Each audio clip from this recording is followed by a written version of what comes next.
You say it's already too late, and you repeat it as if it were a sentence handed down to you. You convince yourself that what you didn't do no longer matters, or that at your age, it's not worth changing anything. And yet you still feel that strange weight in your chest when you remember decisions you made to avoid problems, to not make anyone uncomfortable, to keep the peace. The hard part isn't the past.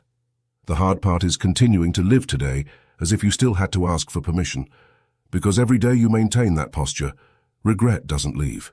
It settles in. Look at the contradiction. You want peace, but you cling to a version of yourself that no longer exists. You want calm, but you argue with reality as if life were going to give you years back just because you insist. That's like trying to straighten a tree by pushing it with your hands instead of tending to its roots. The Stoics didn't ask you to be perfect. They asked you to be clear-minded. Epictetus made it clear. You don't control what already happened, but you do control what you do with what happened. And that difference changes everything. If this is your first time here, I'm Gabriel, and today we're going to talk about 7 lessons that, if you understand them now, will spare you unnecessary suffering in this stage of life when time feels more valuable. These aren't pretty phrases. They're course corrections so you can live with more dignity and less self-deception. And yes, the last point is the most revealing because it's not about others. It's about the way you tell your own life story. Let's begin. 1. Stop living to please. Tell me the truth. How many times have you said yes when inside you wanted to say no, just to avoid a long face, a comment, a conflict? You call it good manners, good upbringing, not making waves. But over the years you realize that habit didn't make you more loved. It made you more useful. And when a person gets used to being useful to everyone, they end up invisible to themselves. That's the silent price of pleasing. One day, you look in the mirror and you no longer know what you want. Think of a house with its doors always open. Anyone walks in, sits down, gives their opinion, leaves a mess, and you tell yourself it's fine because that's just who you are. But a house without doors isn't hospitality, it's neglect. And when your life has no doors, your energy goes into hosting visitors who don't even value what you give them. The curious thing is that you do it out of love, loyalty, habit. And habit turns into chains when you never question it. The everyday becomes a trap when you repeat it without awareness. Here's the belief you were sold, that being good means being agreeable, that affection is earned by sacrificing yourself, that if you set boundaries, you're selfish. That's an elegant lie. Being good isn't obeying other people's emotions. Being good is acting with integrity, even when it doesn't benefit someone else. There are people who only call you a good person as long as you keep carrying what they don't want to carry. And when you get tired, when you grow older, when your body and soul start to ache, they ask what's wrong, as if your exhaustion were a surprise. The internal consequence is brutal and almost never talked about. Pleasing trains you to betray yourself in small doses. First, you stay silent about a comment. Then you swallow your discomfort. Then you agree to a plan you don't want. And without realizing it, your mind learns that your needs come second. That creates a fatigue that sleep can't fix because it's not a lack of rest, it's a lack of self-respect. And worst of all, when you finally want to say what you feel, it no longer comes out naturally. It comes out wrapped in guilt. The Stoics understood this without drama. Marcus Aurelius reminded himself that dignity doesn't depend on applause, it depends on inner consistency. You don't control whether someone gets upset by your boundary, but you do control whether you remain steady without losing your calm. Virtue isn't about looking good. Virtue is doing what's right without needing it to be celebrated. And if someone walks away because you no longer please them, you didn't lose love. You lost a dynamic, and at your age, that can be a relief, Now lower the intensity and look at it with maturity. This isn't about becoming harsh, picking fights with your family, or shutting yourself off from the world. It's about reclaiming your center. The next time you're about to say yes out of reflex, pause internally and ask yourself whether you're doing it out of love or out of fear, out of conviction or out of habit. You've lived long enough to know the difference. And when you start choosing from that place, something straightens inside without the need for speeches. If you keep living to please, sooner or later you'll be left without a life of your own. 2. Accept change without fighting it. There's a scene that repeats itself quietly. You wake up and your body doesn't respond the same way. You look at old photos and feel a sting, You hear a piece of news and realize the world no longer moves by your codes. And then that subtle, almost automatic resistance appears, making you say, "It was better before. Nothing is the same anymore." There's no respect these days. I'm not saying there isn't truth in that. I'm saying that if you settle into that fight, your mind becomes a closed room. And in a closed room, the air runs out. In everyday life, it looks like this. You compare constantly, correct out of habit, get irritated by what's new, feel out of place in conversations, grow impatient when you don't understand an app, feel uncomfortable depending on someone for simple things. And every time something changes, you take it as a personal offense, as if life were disrespecting you.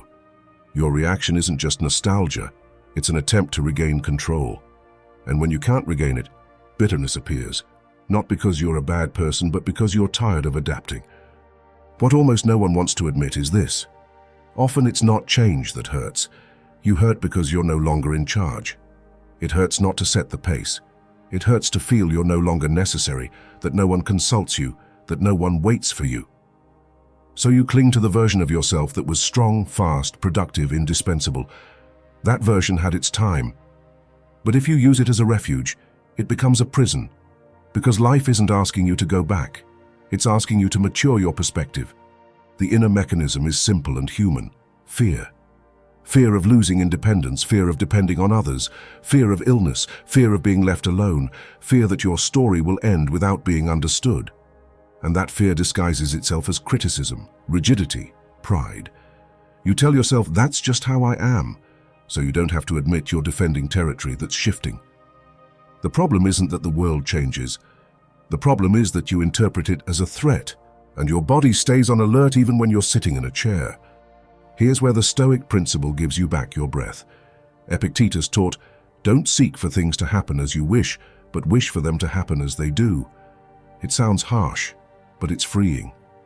Accepting isn't surrendering. It's stopping the waste of energy spent denying the inevitable. Change doesn't ask permission, just like the weather. You can curse the rain, but the rain doesn't negotiate. The only thing that negotiates is your inner posture, whether you get wet with anger or adapt with dignity. The practical invitation is this. Start seeing change as training, not punishment. When something no longer works the way it used to, instead of saying, I can't anymore, ask yourself, what part of me needs a different approach? Maybe you need more pauses, more order, more patience, more humility. And yes, sometimes you need help. But asking for help doesn't take away your worth. It takes away your pride. And pride at this stage is too heavy to carry every day. Here comes a second, even more direct question. What exactly are you defending when you refuse to adapt? Your well-being or your pride? Because if it's your well-being, you'll find ways. If it's your pride, you'll stay stuck complaining. And constant complaining doesn't change the world. It only changes you, shrinking you inward. You don't need to win an argument against time. You need to learn to walk with it without losing your calm. Change will happen, with or without your permission, and your peace depends on whether you decide to stop fighting what is already unfolding. 3. Speak clearly before it's too late. Some words grow heavy when they're kept inside for too long, and what's curious is that they're not heavy because of what they say, but because of what they avoid. You've lived long enough to know this. There were conversations you didn't have out of caution, out of fear of hurting someone, out of a desire to avoid conflict. But over the years, you realized that silence wasn't always prudence. Many times it was cowardice disguised as peace, and what isn't said in time doesn't disappear. It turns into distance, and distance becomes habit. Think about how many times you truly wanted to say thank you, but settled for a casual, well, you know. How many times you wanted to apologize but chose to wait for the other person to get over it. How many times you needed to say, that hurt me, and decided to act strong instead. That accumulation isn't visible on the outside, but inside it creates a room full of stored things, and each stored thing takes up mental space. Then you wonder why you're irritable, why you struggle to sleep, why small things bother you. Sometimes it's not the present, it's the unfinished conversation. The silent tragedy of old age isn't illness. It's saying there's no point in bringing it up now when there is still life and still opportunity. Pride tells you that speaking up lowers you. Fear tells you that speaking up exposes you. But the truth is that speaking clearly is a form of respect. Even if the other person doesn't respond the way you hope, you're not speaking to control the outcome, you're speaking to clear your conscience. And a clear conscience ages better than one filled with unresolved accounts. From a Stoic perspective, what matters isn't being understood, but acting in line with your reason and your character. You don't control whether the other person apologizes, acknowledges, or changes. But you do control whether you say what needs to be said, with firmness and without poison. Speaking clearly isn't shouting, humiliating, or settling scores with cruelty. It's bringing the truth out of hiding and placing it on the table with dignity so it stops corroding you from the inside. Keep it simple and human. Start with a clean sentence, without accusation, without drama. I've wanted to tell you this for a long time. I need to clear something up to feel at peace. It hurt me, and I don't want to keep carrying it. You don't have to win an argument or be right about everything.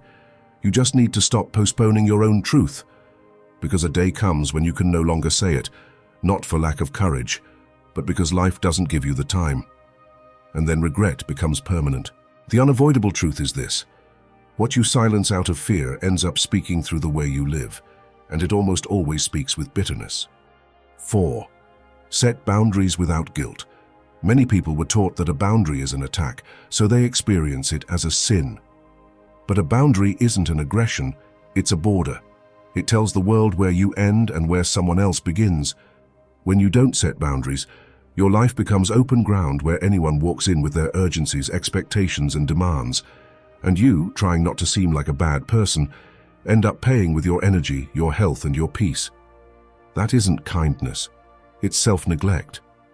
At this stage of life, boundaries matter even more because your time and strength are no longer unlimited. You can't spend an entire afternoon listening to the same old drama. You can't accept visits that leave you drained. You can't keep lending money out of emotional pressure. You can't keep taking on tasks others could handle, but prefer to leave to you because you always do it. A boundary doesn't make you harsh, it makes you realistic. And realism is a form of self-respect that often arrives late when it isn't learned earlier. Guilt shows up because you confused love with total availability. You believed that if you said no, the relationship would break. But healthy relationships don't fall apart over a reasonable no. They fall apart when one person takes advantage and the other swallows resentment. A boundary prevents resentment. It allows you to give by choice, not by obligation, and that changes the emotional climate of your life. You stop feeling used because you stopped offering yourself as an automatic resource. And yes, at first it bothers some people because they were comfortable with your silent giving. The Stoic approach here is very clear. Don't trade your peace for approval. You are not responsible for other people's emotions, you are responsible for your conduct. If someone gets angry because you didn't agree, that anger belongs to them. You don't have to fight. You don't have to justify yourself as if you were on trial. It's enough to speak plainly and stand by it. I can't today. That doesn't work for me. I'm not going to do that. Then breathe and don't retreat out of discomfort. Discomfort lasts minutes. The damage of not setting boundaries lasts years. There's one type of boundary that hurts more, but it's the most necessary. The boundary with those who disrespect you. In old age, some family members think they can speak to you like a child or make decisions for you without asking. And you tolerate it to avoid making a fuss. But that tolerance slowly turns into humiliation. Your dignity isn't negotiable even if you're older. Marking that line isn't a whim. It's an inner declaration that you still own your life, your voice, and your space. If you don't set boundaries, others will set them for you, and they rarely work in your favor. 5. Make your body a priority. Many people reach this age with a dangerous idea: what's the point now? As if the body were an object you use until it breaks and then discard. But your body isn't an accessory, it's your home. And when the home is neglected, it doesn't just fall apart on the outside. Your mood, patience, memory, and character begin to crack as well. The body and mind aren't enemies, they're partners. If one falls, the other feels it. And if you understand this too late, the cost is higher. I'm not talking about becoming an athlete or chasing fake youth. I'm talking about the basics that change your quality of life. Sleeping better, moving even a little, eating more consciously, checking your health in time, staying hydrated, getting moderate sunlight, breathing calmly. Simple things that seem insignificant when you're young, but later become the foundation of your independence. And independence in old age is gold, not to prove anything, but to avoid depending on others for neglect you could have prevented. The enemy here isn't age, it's negligence. That "I'll start tomorrow" repeated until your body no longer responds the same way. The problem is that your mind gets used to postponing and then feels surprised when diagnoses arrive. And then regret appears, not for aging, but for not treating yourself with respect. The Stoics spoke of living in accordance with nature, and your nature includes your flesh, your bones, your breath. It's not floating spirituality. It's accepting that your mind needs a capable body to sustain calm. There's another part few want to face. Sometimes you neglect your body as a way of punishing yourself. Because of old guilt, because you feel alone, because you lack purpose, because your history feels heavy. So you eat poorly, stay inactive, abandon yourself a little more each day. That's not a lack of discipline, it's sadness. And sadness is counted with small repeated actions, not speeches. Walk 10 minutes, organize your meals, stretch, turn off the screen earlier. Humble things that tell your mind, I still matter. Don't wait for motivation. Motivation is fickle. Build routine, and when routine starts giving you energy, motivation follows. The goal here isn't to live longer just for the sake of it. It's to live better, with less avoidable pain, more clarity, more presence. Because every time your body functions a little better, your world opens up. You go out again, you talk again, you feel that you're here. And being here in peace is true wealth. If you don't prioritize your body will force you to, but at the worst possible moment. 6. Let go of grudges that age you. They told you that remembering is learning, and that's true, but you're not remembering, you're reliving. There are people who are no longer here, scenes that ended long ago, words that were said years back, and still they take up a central place in your mind. Not because you're weak, but because a part of you believes that holding on to resentment keeps justice alive, as if letting go meant forgiving the unforgivable. And that's the trap. You're not punishing the other person. You're punishing yourself with a daily replay. You can see it in small things. Your mood shifts when someone mentions a name. A date makes you uneasy. A gesture that resembles that person irritates you. Sometimes you're calm, and then suddenly your mind runs the whole movie and you feel the same knot in your chest again. You talk about the past as if it happened yesterday, because emotionally it still hasn't ended. And the more you repeat it, the easier that mental path to anger becomes. It's like keeping a door permanently open to the same dark room. What's hard to admit is this. A piece of your identity feeds on that pain. It gives you a sense of being right, of moral superiority, even of strength. You tell yourself you don't forget because you have a good memory, but deep down, it's because you don't want it to go unpunished. And that's understandable. But resentment doesn't repair anything. It only keeps you tied to the one who hurt you, like an invisible rope you pull on every day, even if the other person isn't even looking. Underneath it, there's usually a simple, deep need, the desire for someone to acknowledge what they did. The mind looks for a perfect ending, an exact apology, a scene where you're finally understood. And when life doesn't give it, you keep manufacturing it inside. It's a form of control. If I stay angry, I feel like I still have power. But real power isn't holding on to anger. It's deciding that your calm is worth more than your imagined victory. The wear doesn't hit all at once. It accumulates like dust. It steals your lightness, makes you more suspicious, hardens your gaze. It also robs you of energy for what matters today, because part of your mind is busy policing what already happened. And your body feels it. Tension, fatigue, shallow sleep, irritability. Not because you're a bad person, but because carrying an emotional debt for so long ages you from the inside, like walking around with a stone in your pocket. Here's the turning point. The problem isn't what they did to you. It's the position you keep living from. You can't change the old scene, but you can change your relationship to it. When you keep waiting for justice from the past, you pay for it with your present. And there are no refunds. It's like sending letters to an address where no one lives anymore. The world won't answer them, but you keep spending ink. Stoicism says it plainly. It doesn't ask you to deny the pain. It asks you not to let it govern. Marcus Aurelius reminded himself that the real harm happens when you allow what's external to corrupt what's inside you. You can acknowledge the wound and at the same time refuse to live on your knees before it. Letting go doesn't mean justifying. Letting go means taking back authority over your mind, and that's a victory no one can take from you. Pause honestly and ask yourself what you're defending by holding on to the grudge, your dignity, or your wounded pride. Because dignity can be kept with silence, with distance, with firm boundaries, without continuing to burn on the inside. And if it's hard, don't turn it into drama, turn it into practice. Every time the movie starts, come back to the present with a simple phrase, "This already happened. I decide where I live today." It's not magic, it's training. It also helps to look at the real cost. What has that resentment given you over the last few years? Has it given you back time, health, affection, peace?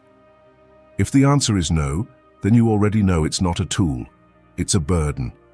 And you're no longer here to carry things that don't serve you. Life gets cleaner when you learn to let go quietly, like leaving an old suitcase by the side of the road and finally walking lighter. What you don't release doesn't just stay, it also shapes you. 7. Choose dignity even if you're alone. There's a fear almost no one admits out loud, the fear of ending up with nobody if you stand your ground. At this age, that fear weighs more because you've seen goodbyes, distances, long silences, and then the temptation appears to give in, to swallow things, to accept crumbs just to avoid feeling emptiness. But loneliness doesn't always come from setting boundaries. Sometimes it comes from abandoning yourself for so long that you no longer recognize who you are even when you're not alone. It shows up in small decisions that leave a bad taste inside. You accept unfair treatment so they won't get upset. You tolerate comments that humiliate you so you won't be excluded. You stay quiet so they won't call you difficult. And then you go home with that bitter feeling that you let yourself down. Your body sits down, but your conscience stays standing. It's a worse kind of loneliness because you're with people, but you feel far from yourself. The common confusion is believing dignity is pride. It's not the same. Pride wants to win, dignity wants peace. Pride seeks applause, dignity seeks coherence. And when you choose dignity, you're not saying I'm better than others. You're saying I treat myself with respect. Some people are only comfortable with you when they see you as compliant. And when you stop being that, they call you cold, they call you difficult, they say you've changed. It's not that you changed, it's that you woke up. A simple image makes it clear. Imagine you're holding a candle in a room. If someone walks in and blows it out every time you speak, you can insist, light it 1,000 times, or you can protect the flame. Dignity is that hand that shields the light, not to attack, but so they can't put you out so easily. And if the room ends up empty because you no longer allow people to play with your candle, then that loneliness is clean. It hurts, yes, but it doesn't diminish you. The Stoic principle here is sober and direct. Don't depend on what you don't control. You don't control whether others stay, whether they understand you, whether they value you. What you do control is your posture. Seneca insisted that true freedom is not being a slave to approval.